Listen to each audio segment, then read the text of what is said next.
Aquella noche era un viernes. Mi papá estaba entusiasmado porque recién había hecho las paces con mi abuelo. Ellos en sí llevaron una pelea por muchos años y no se hablaban. Yo a mi abuelo ni siquiera lo recordaba, pero pronto lo conocería, ya que para limar asperezas, mi abuelo nos había invitado a su rancho, uno muy bonito que tenía a las afueras de la ciudad. Emocionados, ya íbamos en camino a bordo de la camioneta de mi papá. La carretera era un paisaje hermoso y se iluminaba con los últimos rayos del sol del día. Mientras tanto yo me entretenía con una copia de un libro de horror que me gustaba mucho leer y que contenía diversas historias de varios autores conocidos. Siempre me causó intriga la lectura del terror, las cosas oscuras y también los rituales de brujería. Dicho gusto nació porque muchas veces se me habían presentado situaciones de índole paranormal, cosas realmente pequeñas, y pensaba yo que en las lecturas encontraría respuestas a mi favor o algunas explicaciones a diversos fenómenos extraños. Yo jamás había practicado nada. Era un joven demasiado noble e incapaz de hacer algo osado o que representara mostrar un carácter fuerte. Cuando llegamos al rancho, ya eran más de las 9 de la noche. A la distancia, mientras avanzábamos por la terracería, se vislumbraba una fogata, y ante esta, la silueta de varias personas a su alrededor. Y conforme nos fuimos acercando, me di cuenta que se trataba de mis primos, a los cuales solo conocía en fotografías, y también se alzaba entre estos la figura imponente que pertenecía ni más ni menos que a mi abuelo. Todos se calentaban en la fogata mientras bebían tequila, y uno de mis primos tocaba canciones románticas en una vieja guitarra. Todo parecía muy ameno, y se antojaba estar ahí cerca. Mi padre acercó la camioneta, y al detenerla, nos fuimos bajando, y así saludamos a todos los presentes. Mi abuelo se levantó contento, porque él tampoco nos conocía, y le daba mucho gusto de vernos por primera vez a sus nietos, los hijos del gran don Pancho. Hasta eso mi abuelo resultó ser muy simpático. Era un hombre alto, de casi 70 años, y con un carisma agradable que era quizá impulsado por los varios tragos de tequila que ya tenía encima. De felicidad el viejo cantaba a todo pulmón las canciones que mi primo tocaba en la guitarra. Es como si él se quisiera lucir con los presentes. Todo fue muy agradable, y llegada la medianoche, todo terminó. La fogata se apagó, y una señora, por encargo de mi abuelo, fue quien nos dijo dónde debíamos dormir. Esa señora me provocó un poco de nervios, la verdad. Al verla al rostro, noté que le faltaba un ojo, y la cuenca la tenía cerrada por una especie de quemadura. Mientras caminábamos, nos contó que su nombre era Lourdes, y que ya llevaba más de 40 años sirviendo al rancho de mi abuelo. La señora Lourdes nos acompañaba a mi hermano el menor, a un primo y a mí, directo a lo que sería nuestra habitación. Ella nos abrió la puerta y nos dijo en qué cama debíamos dormir cada quien. Antes de despedirse, la señora Lourdes sacó de su morral una especie de escapularios y nos los entregó. Nos dijo muy seriamente que debíamos usarlos para protección, porque en ese rancho había un mal desconocido que podría afectarnos si no los usábamos. Mientras aquella señora nos los colocaba, yo notaba que su mirada era la de una mujer fría y despiadada, pero en realidad era una viejita muy dulce. Ella fue muy amable con nosotros. Antes de salir nos dio la bendición y nos pidió que por nada del mundo saliéramos de la habitación. No nos dijo por qué, pero tal cual nos lo prohibió. Cuando ella se fue, mi primo Juan, mi hermano Álvaro y yo nos quedamos platicando de cosas de muertos y de las leyendas que se contaban en aquel rancho. Juan ya se las sabía todas, porque él ya había visitado muchas veces aquel lugar, y él escuchó esas leyendas de la viva voz de mi abuelo. Aquello no le daba miedo, al contrario, lo hacía sentir curiosidad por las cosas oscuras e inexplicables, tanto como a mí también. Sin embargo, en mi caso, debo admitir que estar dentro de aquella atmósfera del rancho me hizo darme cuenta de que, en realidad, yo no era más que un miedoso. Mi hermano y yo nos acostamos y nos pusimos las cobijas encima. En cambio, Juan, él no. Él sacó de debajo de la cama una mochila, la cual se colocó como si estuviera dispuesto a salir al campo. Le preguntamos qué pretendía con aquello, y él nos confirmó mientras probaba la luz de una linterna que saldría a buscar alguna aparición. Mi hermano Álvaro le dijo a Juan que era peligroso salir, no tanto por lo que se le pudiera aparecer, sino porque aquella era una área salvaje y algún animal le podría atacar.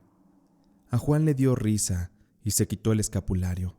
Lo aventó sobre una cómoda que estaba junto a la puerta. Él argumentó que llevar objetos benditos solo alejaría a las apariciones, y él estaba dispuesto a encontrar algo. De verlo tan seguro, mi hermano y yo, no nos quedó más que acompañarlo para cuidarlo, porque teníamos miedo de que algo le pasara. Ni mi hermano Álvaro ni yo nos quitamos los escapularios. No sabíamos si aquello funcionaba o no, pero si la señora Lourdes nos recomendó usarlos, entonces así sería.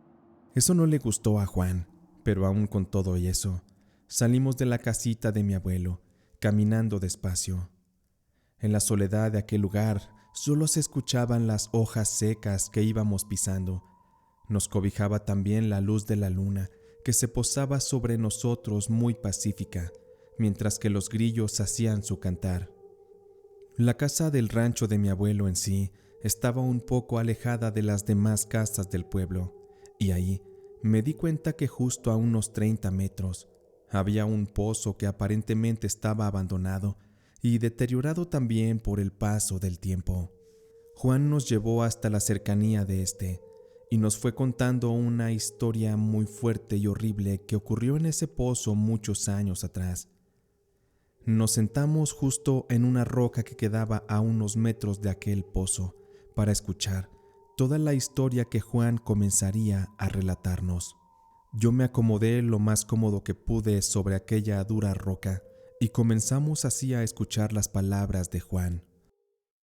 Sé que ustedes no han venido nunca aquí, pero en este pueblo han pasado muchas cosas muy terribles, algunas en las épocas en las que mi abuelo ni siquiera había nacido, pero en épocas en las que ya existía esta casa y también este pozo que tenemos justo frente a nosotros. Se dice que en aquellos tiempos, en una casita que estaba aquí pegada al pozo, vivía una mujer llamada Gertrudis. Aquella mujer vivía ahí con sus 4 hijos. La pobre mujer había enviudado, dado que su esposo había fallecido en las batallas de aquellas épocas, lo cual dejó a la mujer sin un sustento, ni un respaldo que le ayudara a salir adelante. Lo peor es que en la zona que estaba casi desértica, no había mucho de dónde proveer comida y recursos para vivir. Además, en ese tiempo, azotó una de las peores sequías de la región, llevando a los cultivos a perecer y a que los pobladores se enfrentaran a una de las más horribles dificultades. La hambruna se volvió parte de todos los días. Algunos de los lugareños se fueron del pueblo a buscar dónde iniciar de nuevo sus vidas, pero doña Gertrudis no tenía familia cercana, pues su esposo se la había traído desde un estado del sur, muy lejos. Tampoco tenía un lugar seguro a donde llegar.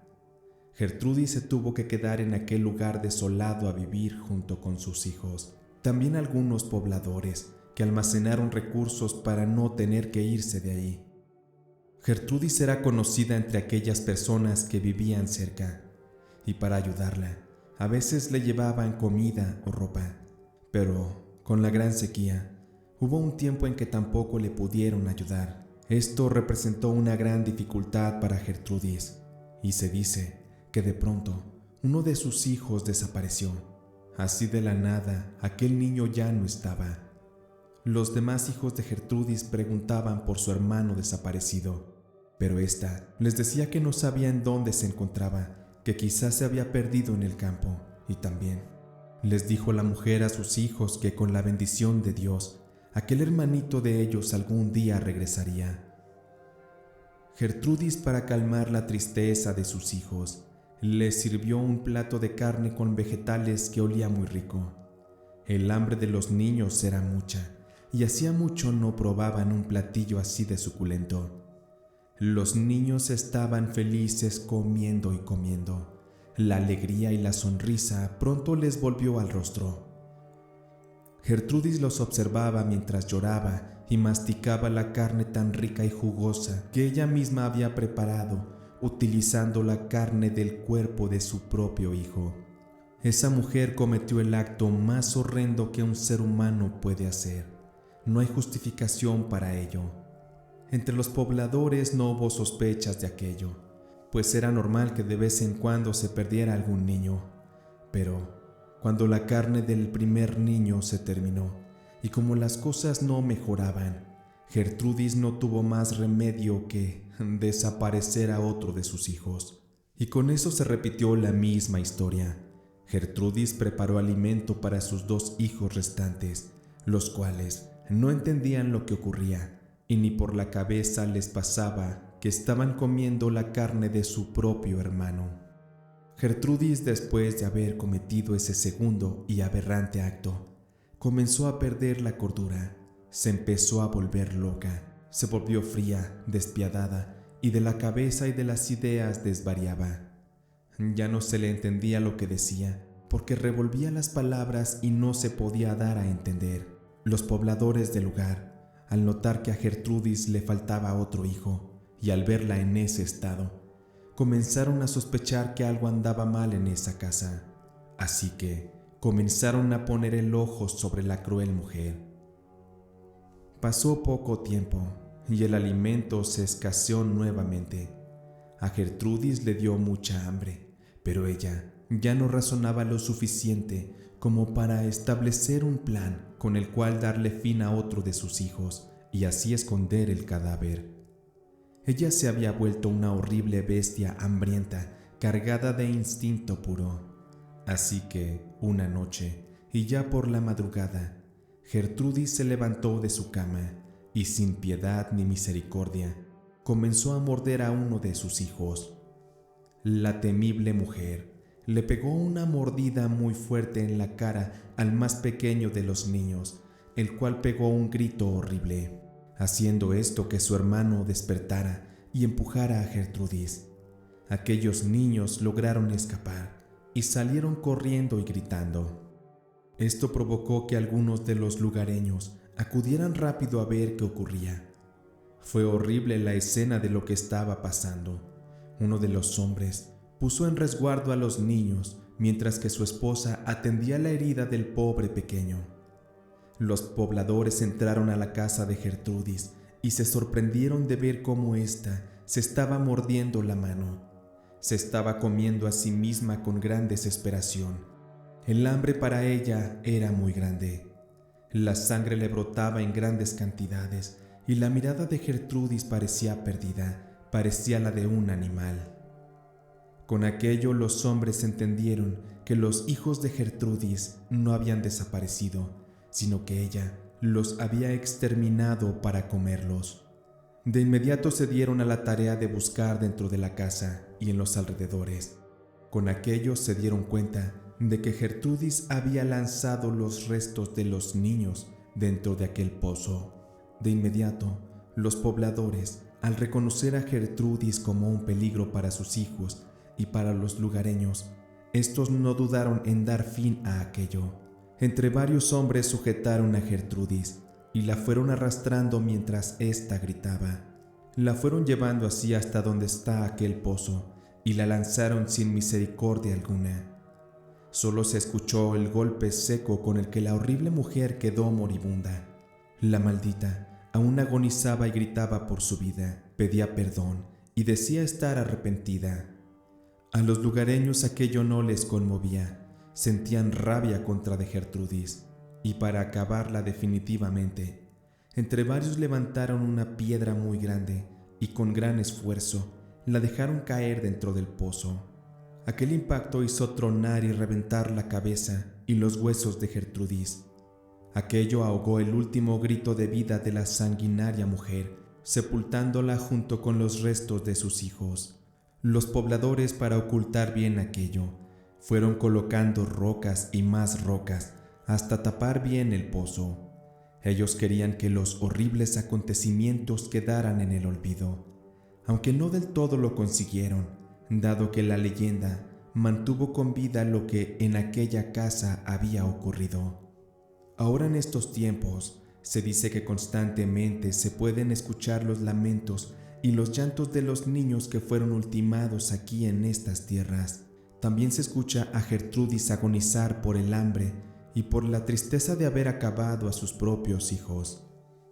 La casa de esa mujer fue destruida y con el paso de los años ya no quedó nada de esta, pero sí de lo que dentro ocurrió. Esas tragedias no se olvidan, menos en lugares de estos donde suele haber este tipo de leyendas. Así que, ¿qué les parece lo que les he contado? Yo la verdad sí creo que ha pasado algo muy grande, pero en realidad no me da miedo esa mujer, no me da miedo que se me aparezca la horrible de Gertrudis. Lo que Juan nos contaba era horrible. ¿Cómo una mujer podría hacerle eso a sus hijos? Me dio mucho miedo de escuchar esa historia. Y por palabras de Juan, él tenía la intención de presenciar un fenómeno de aparición relacionado con ese caso, o con muchos otros que ocurrieron en el cerro cercano. De estar sentados en la roca, nos levantamos y fuimos siguiendo a Juan, quien caminó por la maleza con rumbo al cerro. Yo le dije a mi hermano que tenía miedo y quería volver, pero parece que a él también se le había prendido la curiosidad. Ante eso, mi opinión ya no contaba, eran 2 contra 1. Fuimos avanzando y de pronto a la linterna de Juan se le fueron acabando las baterías. Eso nos provocó un poco de temor, porque estábamos casi a oscuras, pero en ese instante pasó algo peor, porque comenzamos a escuchar como si algo se arrastrara por la hierba, sacudiéndola delicadamente, tal y como lo hace un depredador que avanza con cautela hacia su presa. Juan nos dijo que no nos moviéramos, porque si había algo, podríamos ser atacados.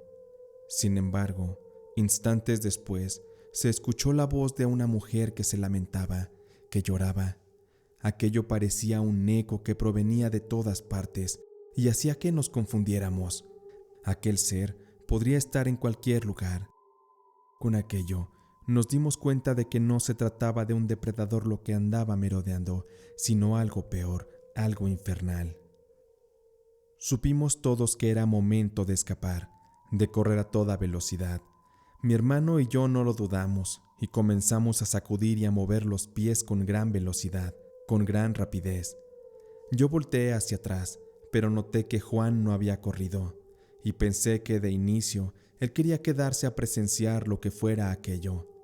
Yo ya no me detuve. El impulso de sobrevivir me llevó a correr y a esquivar obstáculos de una manera que no hubiera imaginado fuera posible. Terminé tropezando cerca de la zona del llano, donde ya me esperaba mi hermano, quien muy agitado respiraba con dificultad. Él me preguntó por Juan, y le dije que lo perdí de vista. No supe para dónde había corrido él. Nos tuvimos que quedar a esperarlo, pero no regresaba. Le gritamos y le gritamos, pero él no respondió. Eso nos dio mucho más miedo, y con ello no nos quedó más remedio que ir a despertar a mi papá y a mi tío para que nos ayudaran a buscarlo. De inmediato prendieron las camionetas, soltaron a los perros y se dio inicio a una búsqueda exhaustiva en la que no se logró nada. Juan no aparecía por ninguna parte, no había rastro de él. Es como si se lo hubiera tragado la tierra. Volvimos al rancho desconcertados, llenos de incertidumbre. Mi tío y padre de Juan estaba llorando con mucha angustia. Él tenía la esperanza de encontrarlo, pero eso no iba a ser posible, porque, por palabras de la señora Lourdes, quien se metió en la plática, a Juan se lo había tragado la noche, y mientras lo decía, ella sostenía el escapulario que horas antes le dio a Juan y que éste no quiso usar. Tanto mi papá como mi tío y mi abuelo tomaron las palabras de la señora Lourdes como las de una mujer loca y metiche, pero había algo cierto en todo aquello. A Juan algo se lo llevó, y fue algo que no era de este mundo. Él se negó a ser protegido, y por ello pagó el precio. Además, los sonidos que escuchamos eran claramente los de una mujer que agonizaba. No quería yo pensar en la historia que el mismo Juan nos contó, y asumir que la misma señora Gertrudis fue quien se lo llevó. A Juan lo buscaron por todas partes. Aquel reporte fue a dar a las autoridades, quienes también trajeron equipos de búsqueda, helicópteros y personal de todo tipo, pero a Juan nunca lo encontraron, no hubo rastro de él. Mi tío se tuvo que resignar a que ya no vería nunca más a su hijo, a que la oscuridad del bosque fue quien se lo tragó, tal y como lo dijo la señora Lourdes. Ahora en estos tiempos se dice que de aquel pozo del rancho se escuchan los lamentos de la señora Gertrudis, pero también se dice que se escucha la voz agonizante de Juan quien pide ayuda. No dudo ni un poco que haya sido aquel fantasma que regresó del más allá, buscando algo para poder alimentarse, y por eso atacó a Juan. Sé que esto podrá parecer una leyenda, pero es horrible cuando se vive en carne propia. Sé que aquella señora Gertrudis nunca descansará en paz, y por los siglos de los siglos seguirá buscando nuevas víctimas que osen adentrarse valientemente dentro de la oscuridad de aquel rancho de mi abuelo. Antes de terminar con el episodio, quiero mandar saludos para Consuelo que nos escucha en Chiapas, para Oti en Oaxaca, para Randy Sanz y su esposa que nos escuchan siempre antes de dormir, también para Enrique Fuentes y para su esposa también, y también para Adriana Prados que nos escucha desde Argentina. Sin más podemos ir en paz. Esta noche de relatos de terror del gato ha terminado.